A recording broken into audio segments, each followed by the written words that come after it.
This is RTV6 News at 11, working for you.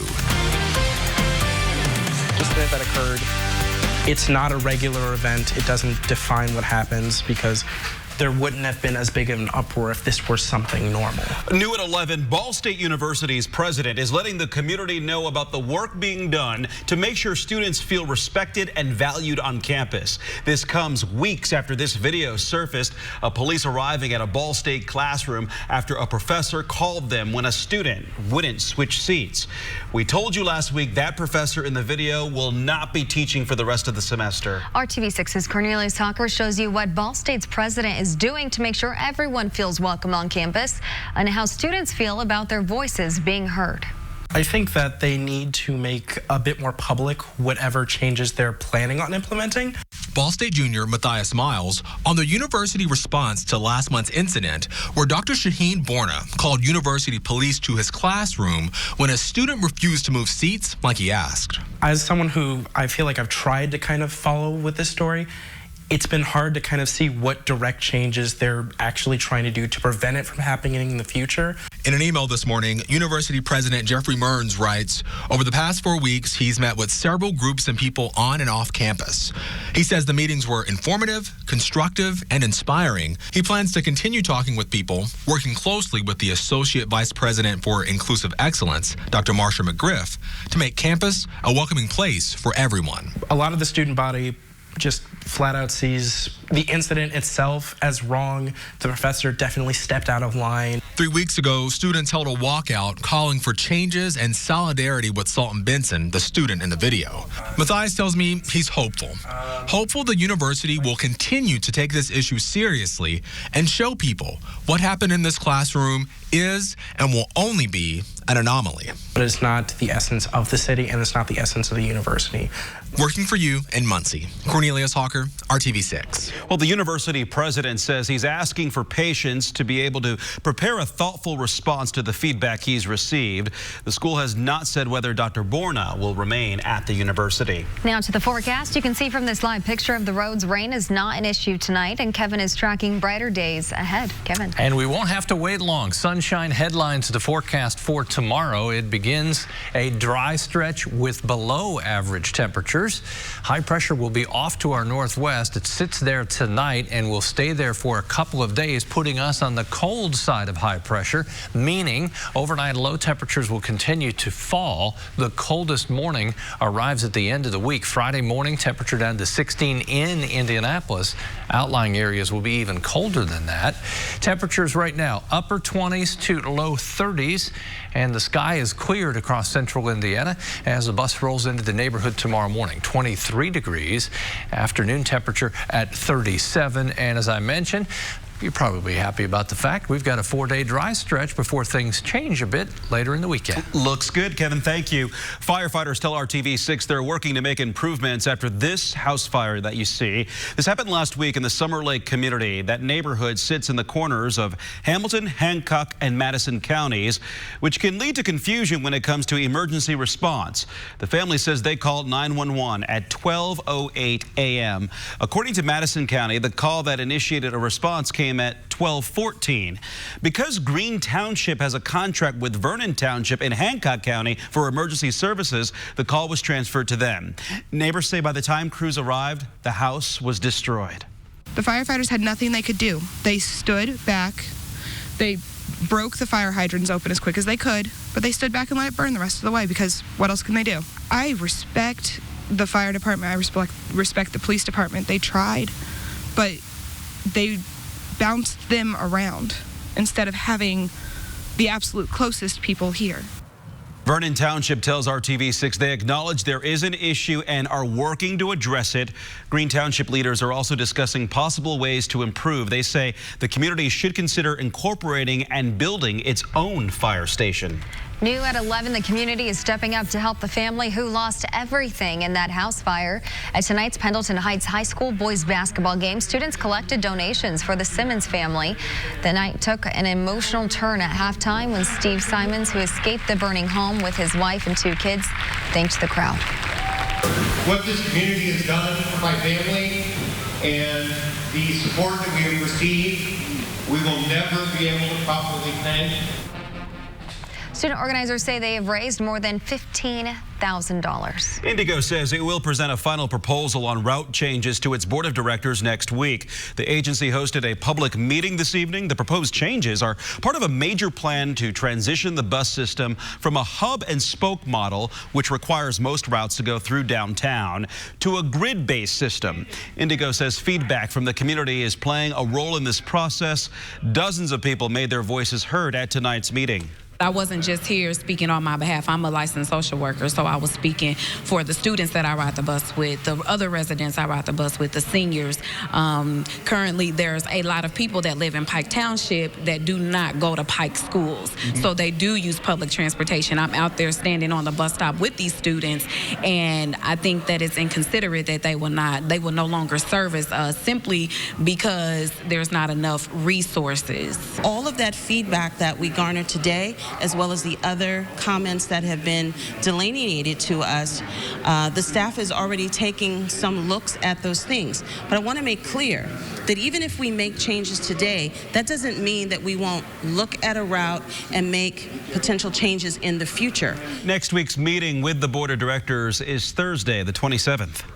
One woman is dead and a man is recovering in the hospital after a violent crash that may have started with a shooting and ended at 30th and Lafayette Road. IMPD says officers in the area heard multiple shots and the crash. Police tell us 4 cars in total were involved and the 2 people injured were both taken to the hospital. IMPD says the male victim was taken to the hospital in serious condition. The woman was also transported with a gunshot wound but died at the hospital. We talked with a man who witnessed the crash this morning. He says the driver of the terribly damaged blue car somehow walked away after being slammed into from behind while he was sitting at the light. And all of a sudden, the Camaro came shooting all the way down the street at least 90 miles per hour and hit the car and spent it 3 times, and that's when it hit the Altima. Police have not named any suspects in the shooting, but did say they believe this incident was isolated and directed. IMPD is asking for anyone with info to contact police. Today, a judge sentenced a Muncie nurse to 5 years in prison for selling a man drugs that led to his death. Rachel Tucker pleaded guilty in December to a felony charge of dealing in a narcotic drug. The prosecutor says Tucker, a licensed practical nurse, sold heroin laced with fentanyl to Dustin Rhodes, who then overdosed and died. Investigators also say she did nothing to help Rhodes. And 1 year of probation is the sentence for a Carmel police officer who pleaded guilty to driving drunk. Brian Hood reached a plea agreement with Hamilton County prosecutors. He must complete a drug and alcohol evaluation and attend a victim impact panel.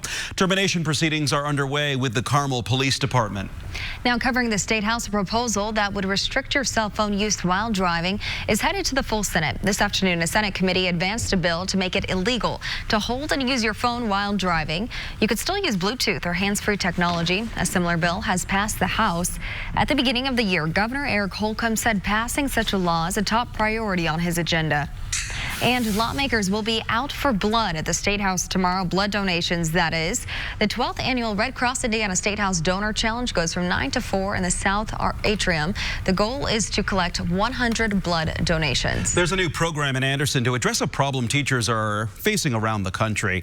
The U.S. Department of Education says 94% of public school teachers spend their own money on school supplies. Anderson Community Schools Education Foundation created Classroom Closet to help change that. The school supply closet is just for teachers. The executive director of the foundation says the program gives teachers one less thing to worry about. I have so many friends in this district and they work so hard. And in every district, teachers work hard.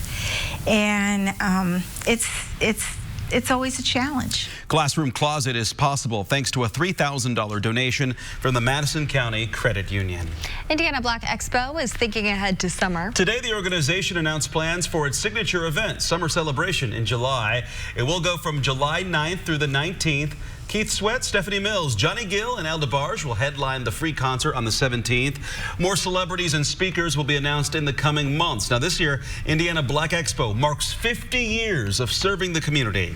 There's more than corn in Indiana. The Central Indiana attraction behind that unforgettable jingle will no longer be an option for summer fun. And next, I don't like being at home. I'm not sleeping. I'm not eating. The victim in an alleged kidnapping plot involved a tanked cupcake and fake Facebook posts speaks publicly for the first time. You're watching RTV6 News at 11. Only at Ashley Home Store. This is home. This is RTV6 News at 11, working for you. New at 11, the woman accused of posing as a baby photographer in a scheme to kidnap a child made her first court appearance in Washington today. And the victim is sharing her story and a warning for anyone who uses social media. ABC's Romina Puga has the latest. Over the weekend, police arresting Juliet Parker for allegedly posing as a baby photographer in a plot to kidnap an infant by posting a Facebook ad for free newborn photo sessions. Today, the 38-year-old made her first court appearance. And the woman who claims Parker came to her home, allegedly drugged her, and tried to kidnap her baby, spoke out for the first time. I don't like being at home. I'm not sleeping. I'm not eating. The woman, known as Alicia, claims Parker came to her home on 3 occasions for free photo shoots. On the third visit, she says Parker and her teenage daughter brought cupcakes and wine with them. She offered me a glass of wine, and they pressured me to try the cupcakes. She says she immediately fell ill and called 911, kicking Parker and her daughter out of her home. We believe she was attempting to find a small female infant and was going to kidnap the baby and take the baby out of state and raise it as her own. The young mother now warning the public to be vigilant when hiring someone online. Check the websites, reviews, check to see if they have a business license, ask for references. Just be very careful and trust your instincts. Another mother, Victoria Morris, had these maternity photos she says were taken by Parker. After her daughter was born, she tried to hire Parker again, but discovered she had been arrested. I broke down. I just started crying and panicking. Parker faces charges of assault in the second degree and attempted kidnapping in the second degree. Her bail was raised to $150,000. She pled not guilty. Romina Puga, ABC News, Los Angeles. Tomorrow in Las Vegas, Democratic presidential hopefuls will face off in their 9th debate of the campaign season. For the first time, former New York City Mayor Michael Bloomberg will take the stage. The debate comes just days before the Nevada caucuses. More than 36,000 Democrats in the state have already voted early. After nearly 100 years in business, an Indiana attraction with an iconic slogan is closing. There's more than corn in Indiana. At the super sensational, exciting vacational Indiana Beach. Well, today the California-based company that owns Indiana Beach on Lake Schaefer announced it is shutting down the park. Randy Mitchell, the president of the White County Economic Organization, tells RTV6 the news is unexpected. He thought business had been improving at the park. Apex Parks Group plans to sell as many rides as possible, including the roller coasters. This is a big blow to the White County economy. Mitchell says Indiana Beach employs about 900 workers during the summer. How about that? 94 years. Wow, that's amazing. Crazy. That's a commercial, too, that almost every Hoosier can sing. Knows, right? Yeah, it's one of those. We And know it just all the gets stuck commercials, there. of course, because we work on TV, but that was particularly memorable. Okay, 48, our warmest high temperature over the next 7 days. That's the high. Let's look at the low of the forecast, 14, and that's most likely northwest of Indianapolis during the morning hours on Friday. We'll fill in the gaps here in a second. The clouds have been clearing. If you've been out at all this evening, just look up. You can see the clear skies. The cloud line now just along and south of the Ohio River, and the clear skies will be here for a while as high pressure moves in. Just wanted you to take a look at Canada, and you can see that cold air gets down into the northern U.S. It's well below zero right now in Bismarck, North Dakota. This will continue to funnel colder temperatures our way. We won't feel the full impact of that. As we mentioned, our temperatures in the teens for lows, but our coldest high temperature will occur on Thursday, 29 degrees. Temperatures bounce back a little bit on Friday. 41 is our average this time of year. First thing in the morning, mid-20s. Skies are clear, so sunshine will be a part of your drive to work, and it will be part of the afternoon return home. Temperatures move from the 20s into the middle to upper 30s. You'll struggle a little bit more to the north. Temperatures to the south almost to the 40-degree mark. That north wind at 10 will make it feel colder, but offset by the sunshine. That always makes it feel a little better. 7 a.m. on Thursday, we'll have more clouds for the first half of Thursday. See all the gray there, especially in the eastern half of the state. A little more sunshine as we get into the afternoon hours. Temperatures Thursday, they're cold And as I mentioned, the coldest of the 7-day forecast, 29, the afternoon high temperature. Again, this will come with north winds 5 to 10 miles per hour. As we move beyond, Friday morning is when the temperatures hit rock bottom, about 14, anywhere from Lafayette to Monticello, Logansport in Peru, Kokomo in there as well. The metro area in the middle teens, and to the south, upper teens, Bedford and Seymour. Let's look at Friday afternoon. 35 degrees, another mostly sunny day. And then as we go into the weekend, we'll have a chance of some snow Saturday night as the moisture arrives and the temperatures are cold enough, but changing to rain on Sunday. Saturday and Sunday, as we mentioned, Saturday dry, but Sunday there's this rain coming to the north and east and overspreading central Indiana. And that's been the story of the winter, really. Rain events versus snow. Temperatures Monday and Tuesday, they're well into the 40s. 44 Monday, almost 50 on Tuesday. Almost 50. Almost. All right. We'll take that for February. Exactly. Sounds good. Dave. Take any of that, guys. Hey, thanks. Good evening. Same song, different verse for the road teams this season. So hard to win away from home, although Purdue almost pulled it off at Wisconsin tonight. They trailed by as many as 13 late. Chipped away, only down 2 with 40 seconds left. Had some opportunities here. Sasha Stefanovic with a really good look to take the lead. Isaiah Thompson might have just thought about laying it in to tie it. Instead, kicked it back out to Stefanovic. Forces a 3 that time.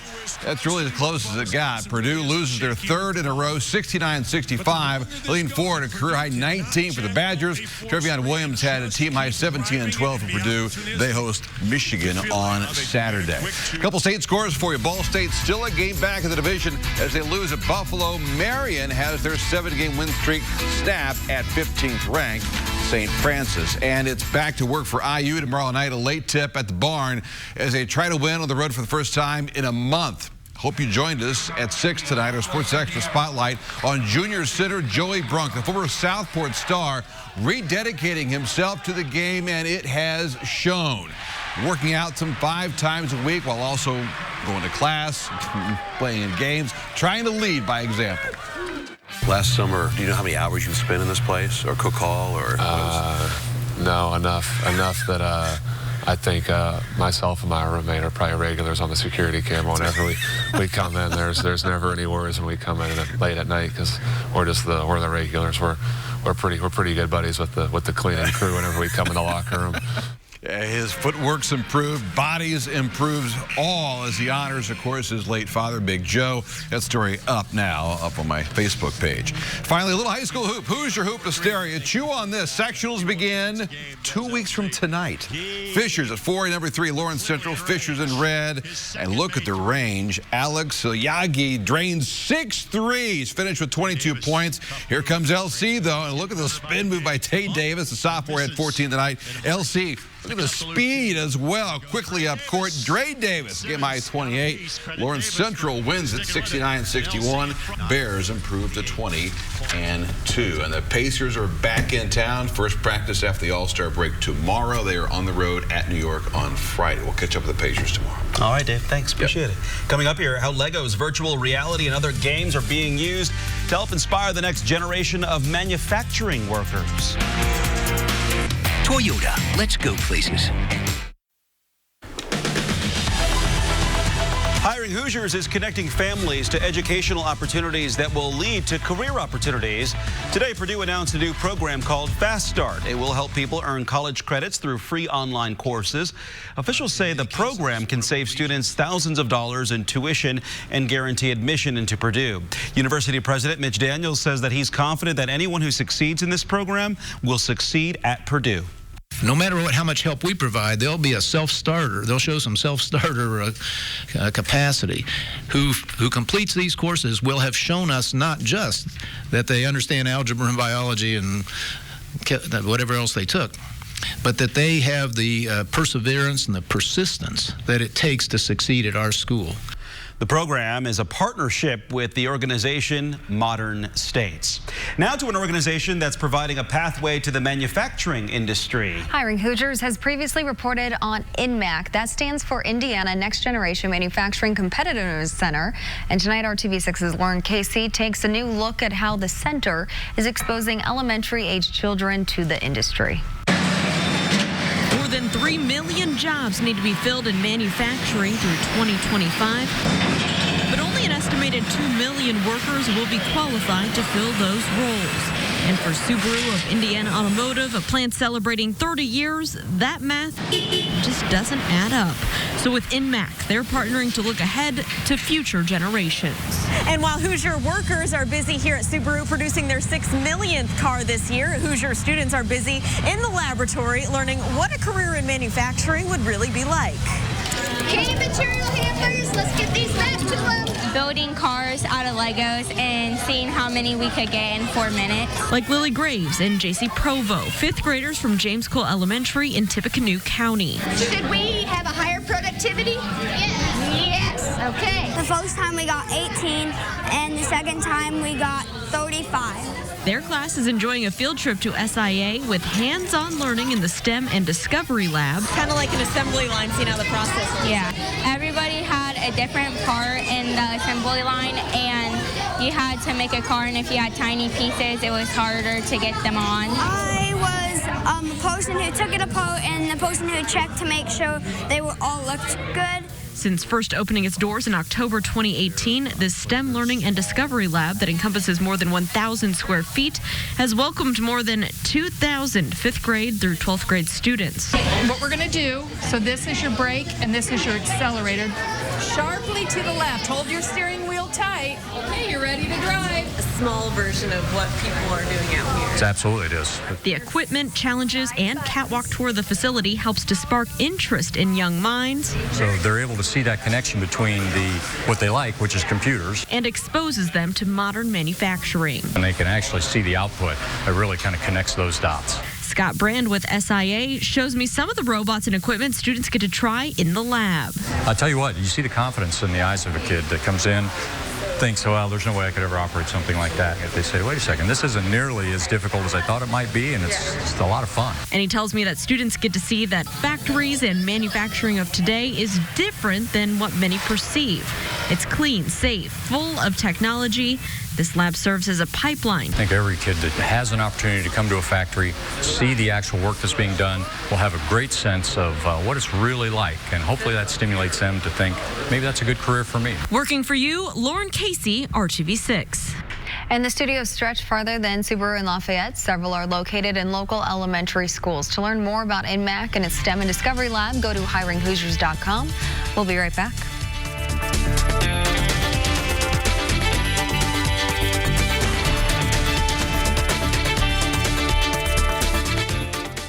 Altima. You guys like to bird watch? Yeah. Let's do it. Larry Bird, absolutely. Well, there's a cardinal. Oh. Larry was a sycamore, right? He was a sycamore. Yeah. Okay, so what I find more interesting than the bird in the tree is the sunshine in the sky, and that's what's on the way tomorrow. It's welcome back anytime. 31 by the time we get to noon. Afternoon temperature, 37. That comes with a north wind. Back to the bird? Okay. Back to the bird. The state bird. The cardinal. So, you know, there's more than corn in Indiana. I think the bird in that commercial, if I'm right, was a crow. It was a singing crow. Was that right? And the cardinal's like, what? Okay. Should have been It's the all full cardinal. circle. Should have been me. Right. See ya.